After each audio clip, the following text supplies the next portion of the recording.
In this portion of the training, we will be discussing Cortex workspaces. The way Cortex works is it combines all your data in one location, putting critical decision-making resources at your fingertips in real time. Cortex is comprised of three components: enrollment, retention, and placement.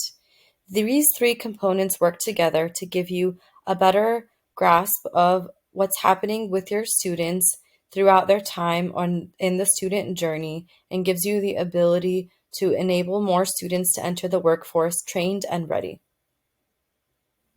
Enrollment will track your students from before they start their program to after they end their program, so that you have the ability to have a better outlook on your students' enrollment rates.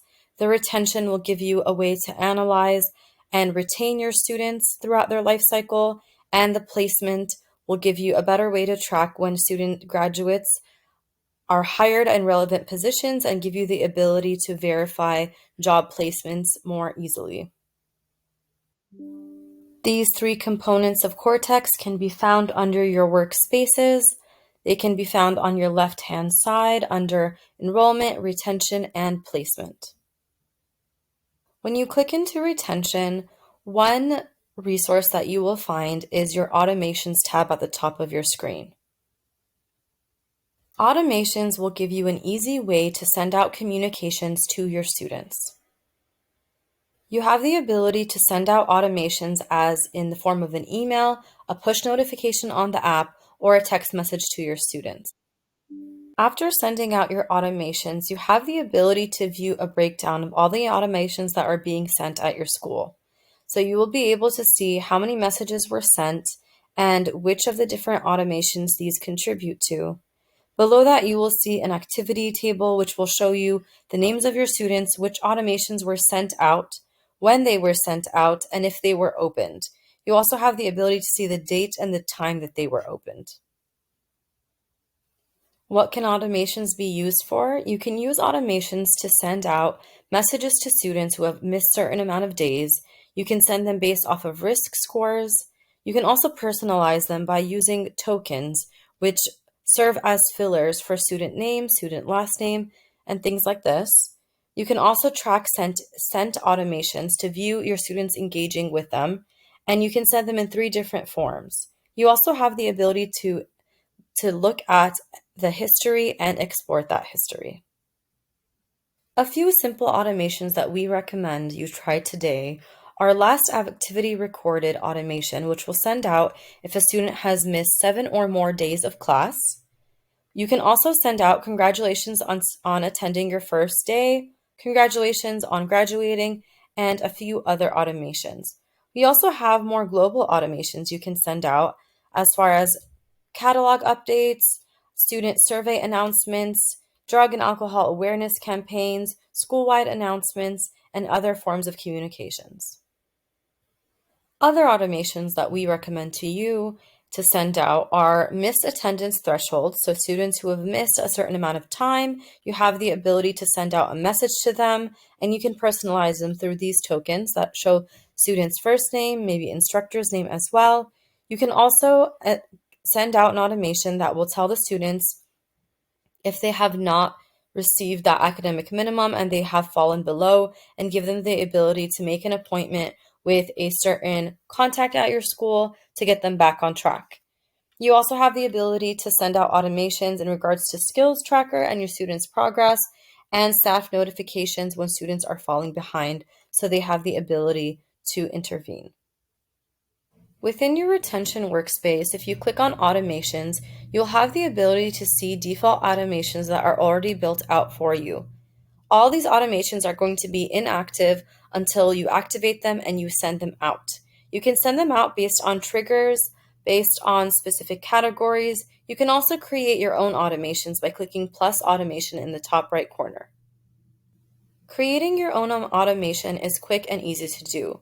First, what you would do is select the name of your automation, and then you would select if you would like it to be sent out through an event or through a schedule. So an event would be based on specific things happening as far as missing attendance or skills tracker, things of this sort. You can also do it based on a schedule, which just means a specific day and time. So that would be up to you which one you would prefer. Next, you can select who this will go to as far as the campus and the program.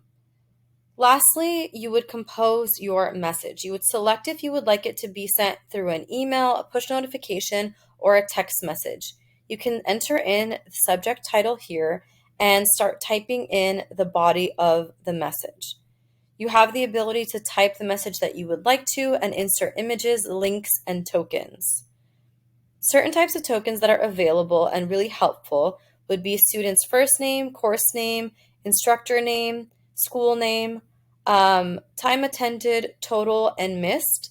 These are going to insert for each student their specific information, and that way you don't need to enter in the information for each specific student.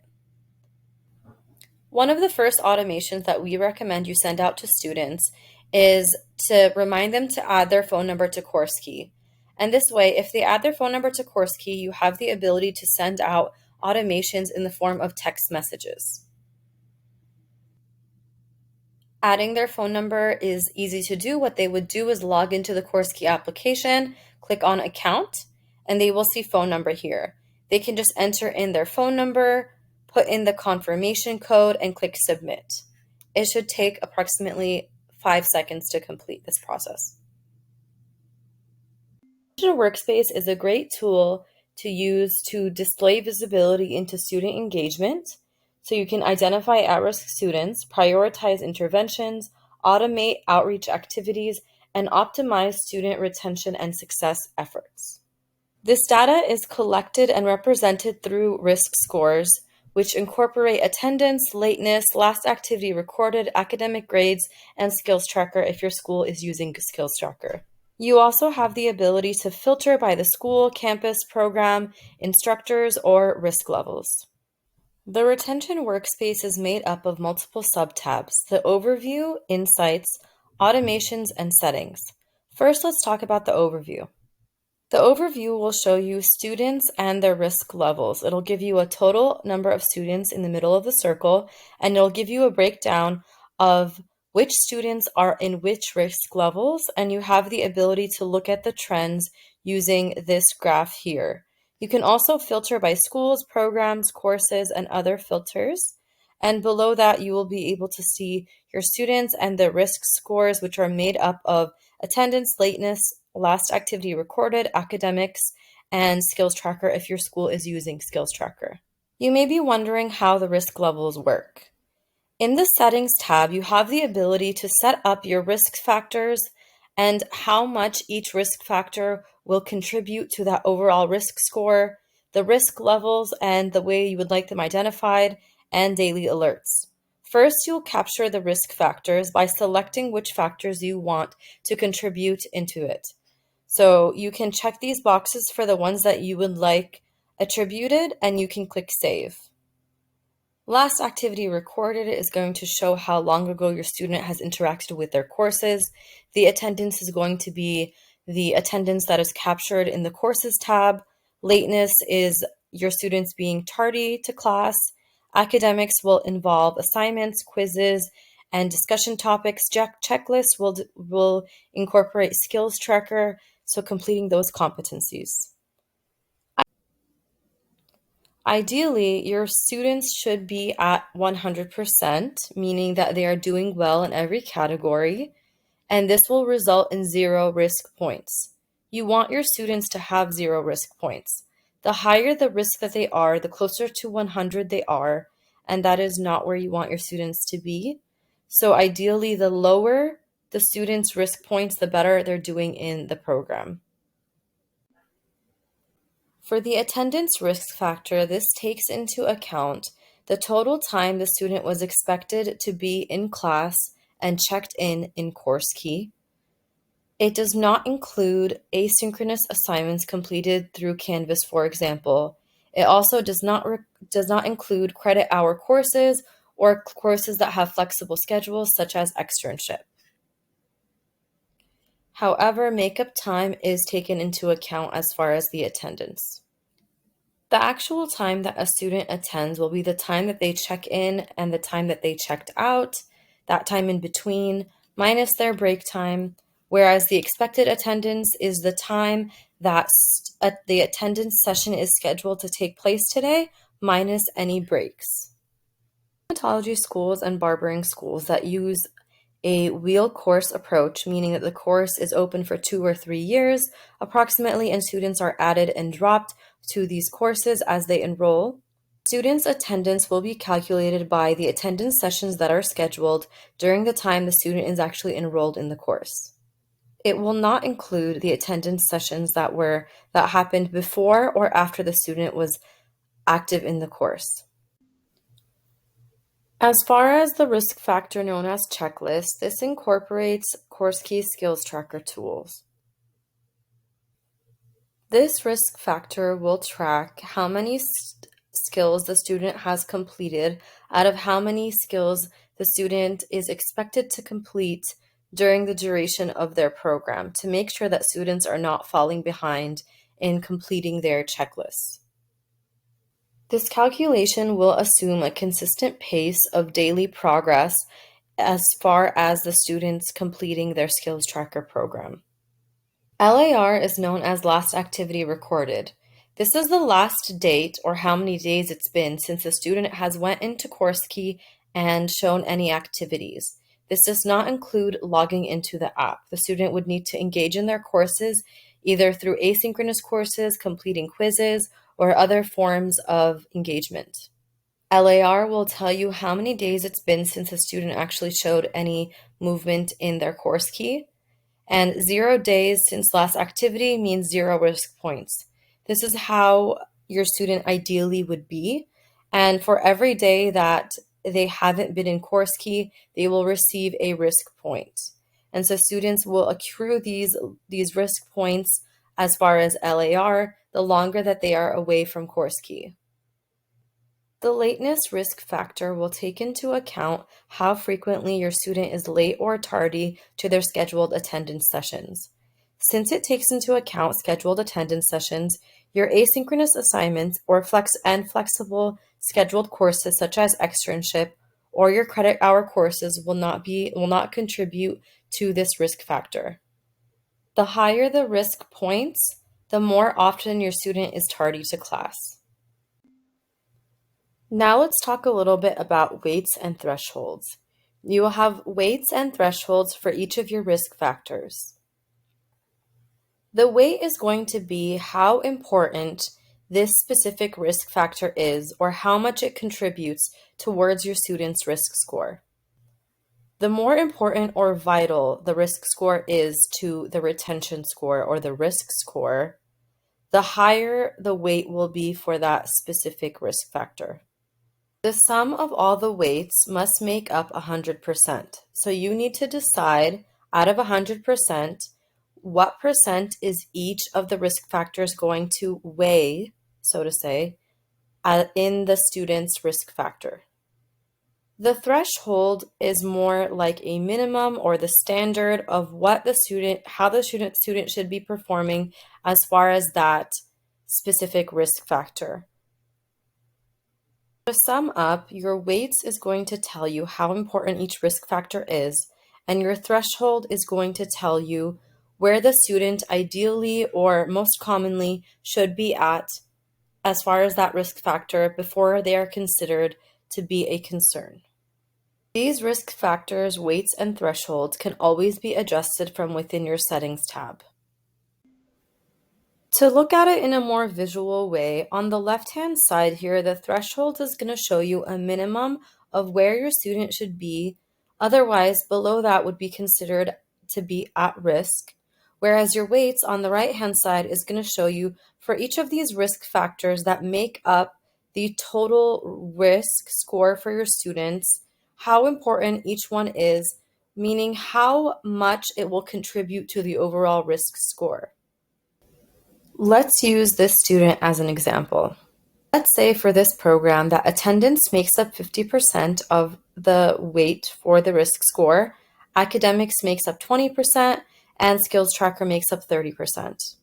Your students' performance in attendance is 90%, their performance in academics is 85%, and their checklist or skills tracker metrics are 70%. So what you will do in a percentage or a decimal format is subtract your students' actual percentages from 1, and this will give you their risk factors. And then you will multiply it by the weights, so how much each one contributes to the risk score. Once you multiply each of these by the weights and add these up, it will make up a decimal that, when converted into a percent, will give you the student's risk score. Now that we've discussed weights and thresholds for your risk factors, we can talk about your risk levels. You will have multiple risk levels that students will fall under based on the scores that they have for their risk scores. So students will be categorized by severe risk, high risk, medium risk, or low risk. But you have the ability to select the minimum score the student needs to receive for being at risk in order to qualify for each of these levels. This will give you the ability to view students who are actually at risk in different levels of risk for you to be able to prioritize your intervention as far as retention for the student. One tool we provide for your intervention with your students are daily alerts.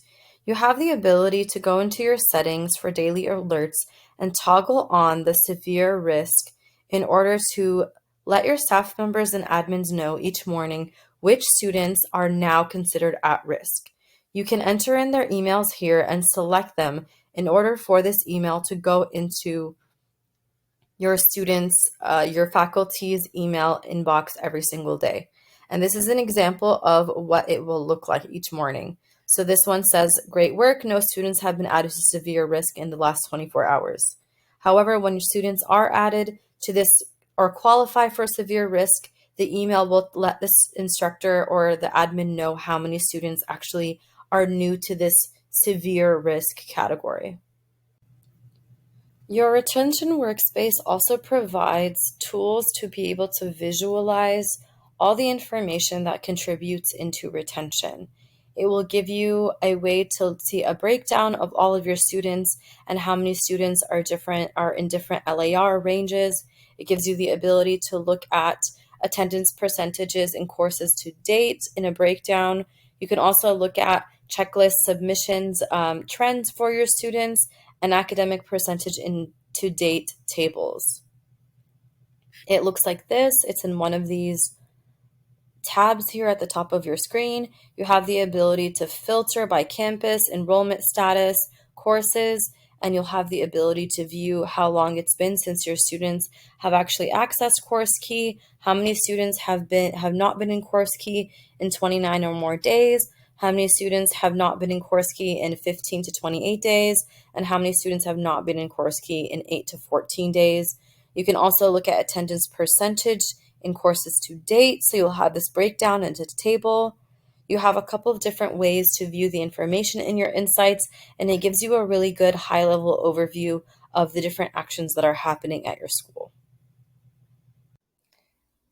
The placement workspace is a great tool to track when recent graduates are hired and effectively support and verify their job placements. You have the ability to view placement summary and statistics for all of your eligible graduates. All of your graduates will be included in the placement workspace, and this is based on the end date that was entered in for their students' program. You always have the ability to filter by a date range, a campus, grad date, and other fields. You have the ability to also view average days to placement, and you can sort and export this student data. This is what the placement workspace looks like. It has 4 different tabs within them. It has your overview, your insights, automations, and settings. Your placement overview is going to show you grad dates that you can filter, schools, programs, and statuses.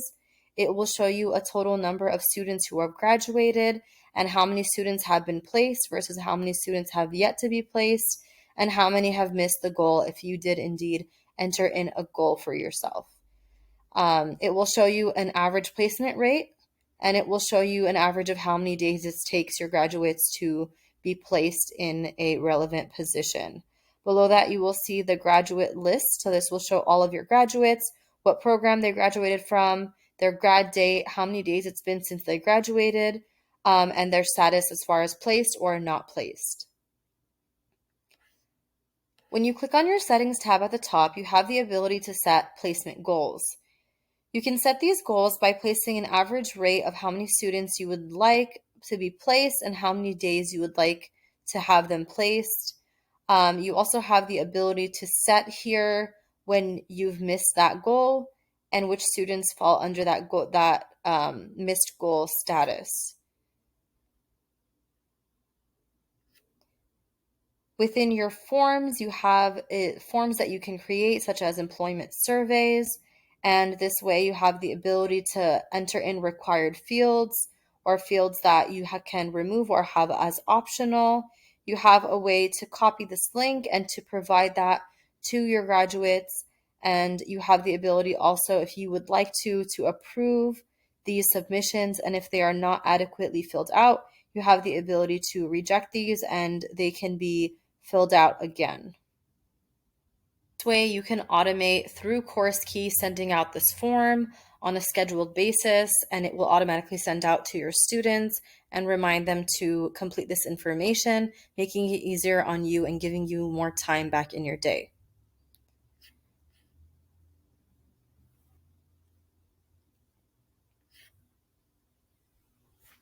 Another tab in here, which is your submissions, where you can track the submissions for the forms.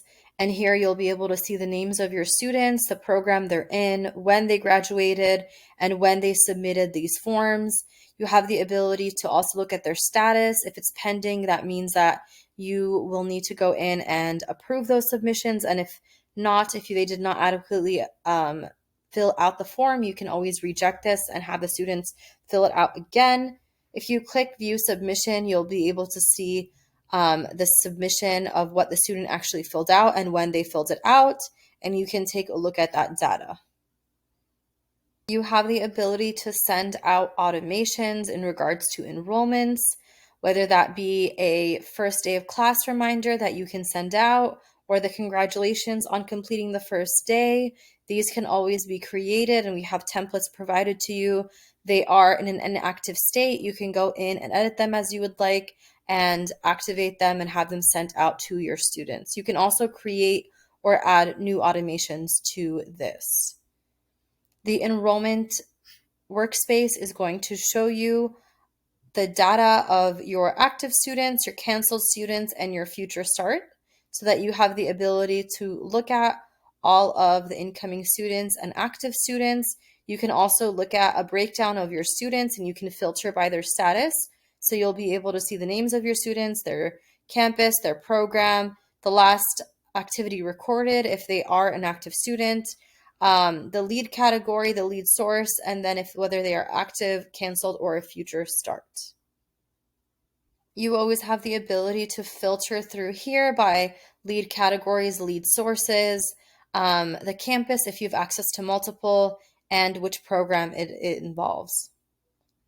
You also have insights when it comes to enrollments, and this is going to show you students logging into the CourseKey application, whether they logged in prior to their start date or after their start date. You will be able to see a breakdown here. You'll also be able to see a breakdown as far as students being enrolled, whether their start date was changed to an earlier date or if their date remained the same. You can also filter by the date range, the campus, the enrollment status, program codes, program statuses.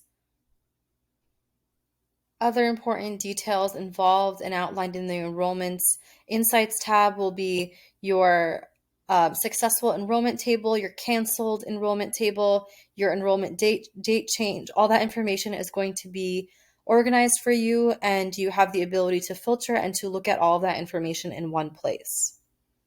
Cortex is a complex product that is very useful and has a lot of different features. What we would recommend is accessing our help center and looking at the articles that outline the different parts of Cortex. And if you have any questions, please feel free to reach out to us. Thank you.